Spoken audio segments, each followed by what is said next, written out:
paving the way for the modern skyscraper. Now suddenly, from 1885 to roughly about 1910, you see all these steel frame buildings showing up in Chicago. This becomes known as the first Chicago School of Architecture. Father of Chicago School, Louis Sullivan, describes it thusly: your building should be like a Greek column, a tripartite division of base, shaft, and capital, every inch a proud and soaring thing. Now we will pass under a number of Chicago's movable bridges, inspired by the bridges in Paris. This type of bridge is called the trunnion bascule. Bascule from the French for seesaw. Each leaf turns on the trunnion pin with a counterweight. You move the counterweight, you can raise that bridge in 2 minutes' time. You'll find them operating spring and fall with the bookends of the sailboat season in Chicago. A little bit of river history, friends. Chicago. The name of the river does indeed come from the Native American Chicago, and you can translate roughly as the place of the wild onions. You could smell the indigenous onions going up and down the banks. In 1673, Father Marquette and Louis Joliet arrived here, exploring for France. They looked at the river. They thought, too much mud, let's go home. They did not go home when the river guide, a 10-year-old Native American boy, showed them a shortcut. That at the end of the south branch of this river, you could portage your canoe to the southern flowing Des Plaines River, which flows into the Illinois River, and that flows into Big Muddy, the Mississippi. Meaning Chicago was going to become the critical link in a waterway system connecting the entire continental United States. With the completion of the Illinois-Mission Canal, 1848, Chicago became a boom town. 1 million people by 1890, but 1 million people in being hog butcher for the world back then, as the poet Carl Sandburg named us, because of our Union stockyards on the south side, immortalized in Upton Sinclair's novel, The Jungle. Well, all the meat packing plants and everybody living here use the river as a sewer. That pollutes the lake. 12% of Chicago would die, typhoid, cholera epidemics. So to stop the river from polluting our drinking source like Michigan, in 1900 we dig a new canal and get smart.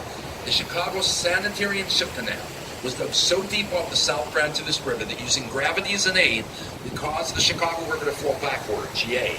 We save our drinking water, cause the river to flow uphill out of the lake, and we sent the pollution to St. Louis, Missouri instead. I would apologize to any friends from St. Louis for that, and I'll let you know the river is actually getting cleaner today. We have a new wave of architecture on the left coming out of Chicago from a young woman. Her name is Jeannie Gang, her company Studio Gang.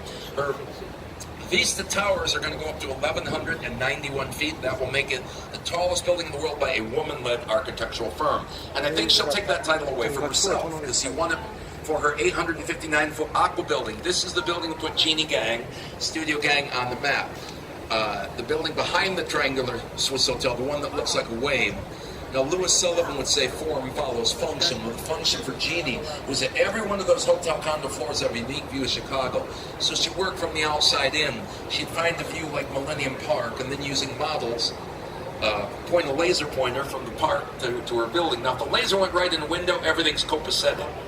You had a view. If the laser hit the wall, she'd pick up the balcony and move it over a couple feet. So there's places where you're 50 stories up, you walk out 12 feet, but boy, what a view.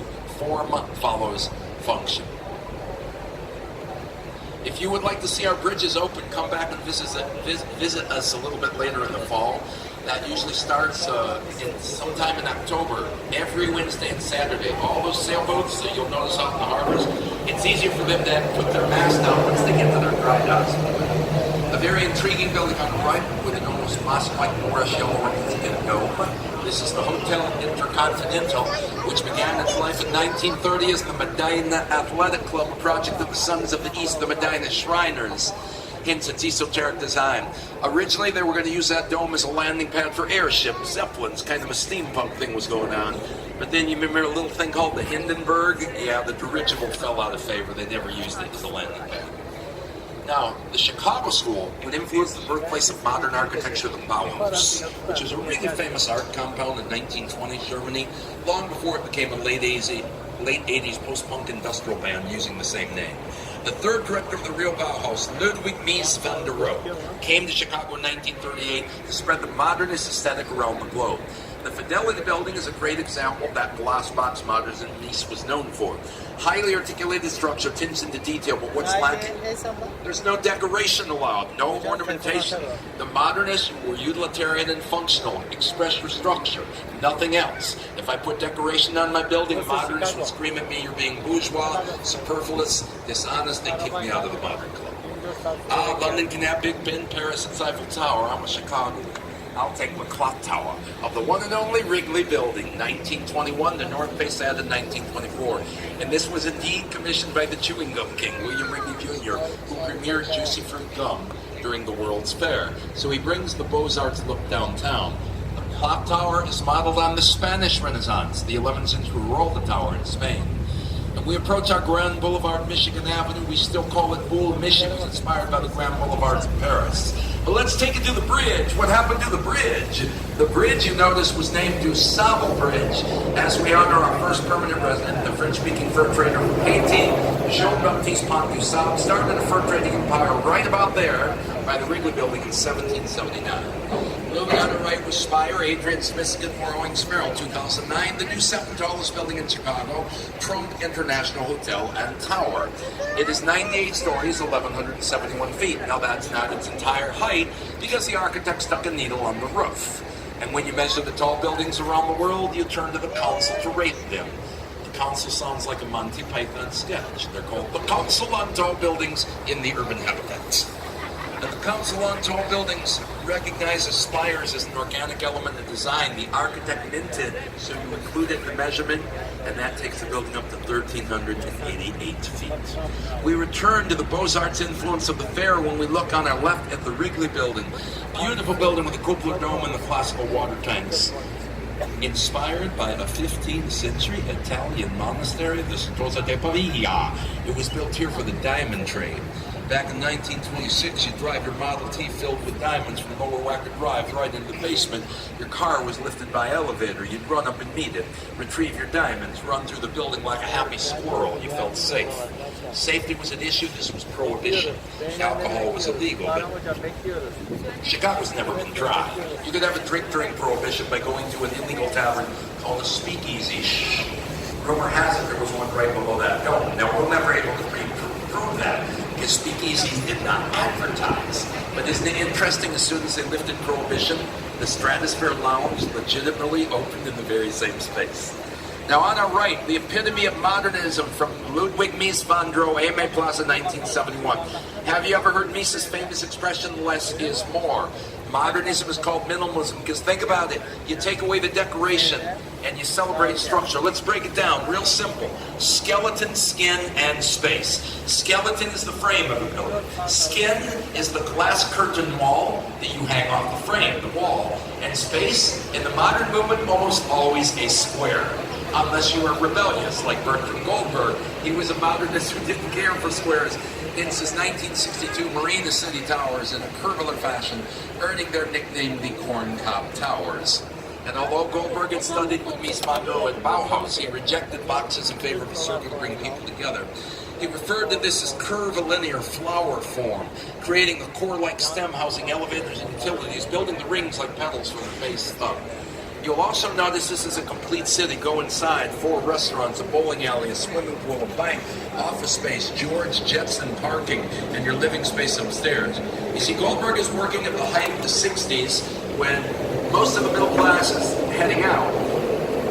He's trying to do affordable middle class living in the heart of the city. He's working with the janitors union because there was a certain crowd that wanted to live right where they worked in all these big buildings downtown if you could offer up 24-hour urban living. Now, in those days, we didn't have millions of dollars to put into the Riverwalk. There was nothing out here at all. So whatever you didn't have out here, we tried to give you right at home. The Heinz building on the right, good example of what we call international style. In a nutshell, the international school modernist world, the viewpoint, we have to forget architecture's rich history. We can't determine. The future's moving too fast. We don't know what business we'll need. So the safest bet, let's have a one-size-fits-all box building, no historical precedent, same building we can do over and over anywhere on the globe, over and over and over and over. And that happened for a long time. Now, I come from the opposite viewpoint. On our right, I'm a big fan of what you might call adaptive reuse. You take an old building and give it new life. The old Reed Murdoch Center, for example, with George Neiman's, has been reimagined as an industrial-sized restaurant called Riverworks. The architect, like Frank Lloyd Wright, Neiman's was associated with a Prairie School. Prairie School architects evoke our flat Midwestern landscape. Notice the building is horizon-hugging, balanced by the clock tower. Asymmetrical is missing a fifth 20-foot bay on the left-hand side. That had to go off. The bridge above your head came in. In 1926, they're widening South Street to put the bridge across the river. The Reed Murdoch Center has already been there for 13 years, except out too far west. So they de-widened it. They just plowed for 20 feet. And I invented the word de-widen just for my tour. That's not really a word. I wouldn't use it in Scrabble. A very simple 1912 coffee warehouse, Chase and Sanborn on our right. A true early Chicago school skyscraper.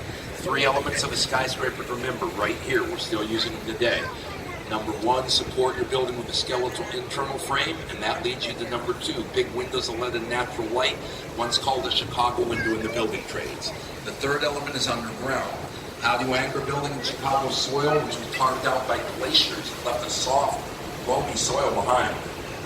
Caissons. Our support columns are watertight box-like structures that you fill with concrete, and you got to think about drilling down at least 65 feet, get through the softer clay to hard pack, oxidized clay. And on our right, one of the grandest examples of Art Deco, that rather streamlined angular style coming out of the Paris exhibition in 1925, the 1930 Chicago Merchandise Mart, largest structure in America prior to completion of the Pentagon. 4,600 windows, over 7 miles of hallways. You know what? They had to give this building its own zip code. It cost $32 million in 1930. The Marshall Field Department Store, once great retailer here, commissioned it. Now, they dreamed of a giant wholesale market. They woke up, it was the Great Depression. They had to sell it for half price, $16 million. Who do you think could afford it back then to make it work? Joseph P. Kennedy, father of our late president and senators. I think that was a good thing, too. You remember Joe Kennedy? He was a man of action. He got things done. Joe always used to get you just what you needed. And with 96 acres of floor space, he brought in the furniture design trade and pioneered the idea of the trade show out of Chicago's Merchandise Mart. As a matter of fact, one of the biggest furniture design shows in the country, NeoCon, still happens at the month. Ladies and gentlemen, welcome right now to the beginning of Chicago. This is where everyone settled in. It's called Wolf Point. It is the confluence of the South Branch left. You can take down the walls if you wanted, and then North Branch right as we approach from the east. Before we get into these new buildings, a little history. If we're the 1800s, we'd be having a drink right now. Before Chicago was a city, they built 3 taverns, ensuring we'd never go thirsty again. Where you see the somewhat Bauhaus Holiday Inn and the first of 3 Wolf Point towers going up. Miller House Tavern, 1827. The new River Point office complex, the arch denoting where the branches of the river come together. Wolf Point Tavern, 1829. Corner of Lake Street, where you see the Adirondack chairs. You would have stumbled into Chicago's only hotel. It was called the Sauganash. That's Native American Potawatomi for Englishmen. But the Sauganash, Chicago's only hotel, was not run by the Englishman. It was named for Billy Caldwell. No, it was run by Billy's best friend, the French-Canadian Creole fiddle player Marc Beaubien. Known for playing the fiddle, he'd often say, "I fiddle like a devil, I keep my hotel like hell, yeah." Friends, it was at Beaubien's Sauganash Hotel. 13 electors sat down in 1833. They voted 12 against 1 to incorporate. And on March 4th, 1837, Chicago becomes the city of Chicago forevermore. I want you to know you're on a still working industrial river of barges, but look around you. In the last 20 years or so, we are in the midst of a residential renaissance. One thing that the city has done is brought the Loop, the business district, back to life with a theater and nightlife. I'll tell you what, in 1981, I was working at a restaurant downtown, and when I go to the train at 6 in the evening, I swear there were tumbleweeds blowing down the streets of down the Loop. Like 6 or 7 o'clock, there just wasn't much activity. That's no longer the case. The theater district is down there, and now more people want to live in Chicago than are leaving it. And a lot of them might end up in some high-end condos like the Wolf Point Tower project. This is Wolf Point West. They're constructing Wolf Point East. Now, Wolf Point West is about 500 feet. 750 is what they're allowed to do with Wolf Point East. And then, believe it or not, there will be a Wolf Point South, 900 feet. But the coolest thing is, with these 3 residential and commercial buildings going in, that's only 30% of the lot. The rest is for public space. This is for us, the public, that great little park right there. And look, they're doing it with River Point. Set themselves back 30 feet over here so people can enjoy the river. And what's happening with the Riverwalk today? Chicago had forgotten about its river. Once we got the railroads, the river really was like a back alley for many years. It was kind of abandoned. But Chicago took a clue in the 1980s from a city. I want to give a shout out to San Antonio, Texas, because it was actually San Antonio was reclaiming their river in the 1980s, and Chicago said, look what they're doing down there in San Antonio. That's exactly But this goes back to Daniel Burnham in 1909. Burnham wanted the river to become a second lakefront. So in 1990, inspired by San Antonio and a few other major cities, we began our own urban waterways design project. But like they say in the movies, it's been years in the making. And everything you saw, all those new little cafes and all the public space coming up the East Branch just now, that's in the last 2.5 years alone. Hey, let's use this as a visual aid. I mentioned the trunnion bascule bridges. This is a single-link bascule bridge, so you can actually see the counterweight. Now, this one doesn't go anywhere.